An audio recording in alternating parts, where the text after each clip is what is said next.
اور بادشاہ نے کہا کہ میں نے خواب دیکھا ہے، دیکھتا کیا ہوں کہ 7 موٹی گائیں ہیں جن کو 7 دبلی گائیں کھا رہی ہیں، اور 7 خوشے سبز ہیں اور 7 خشک۔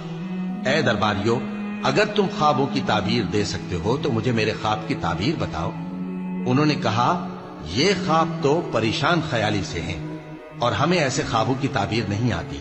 اور وہ شخص جو دونوں قیدیوں میں سے رہائی پا گیا تھا اور جسے مدت کے بعد وہ بات یاد آ گئی، بول اٹھا کہ میں آپ کو اس کی تعبیر لا بتاتا ہوں، مجھے قید خانے جانے کی اجازت دیجیے۔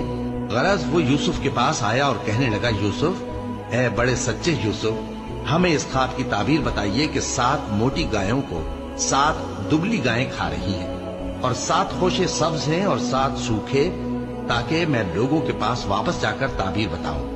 عجب نہیں کہ وہ تمہاری قدر جانے۔ انہوں نے کہا کہ تم لوگ 7 سال متواتر کھیتی کرتے رہو گے، تو جو غلہ کاٹو تو تھوڑے سے غلے کے سوا جو کھانے میں آئے باقی کو خوشوں میں ہی رہنے دینا۔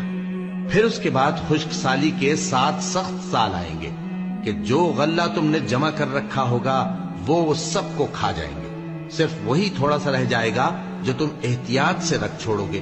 پھر اس کے بعد ایک ایسا سال آئے گا کہ خوب مے برسے گا اور لوگ اس میں رس نچوڑیں گے۔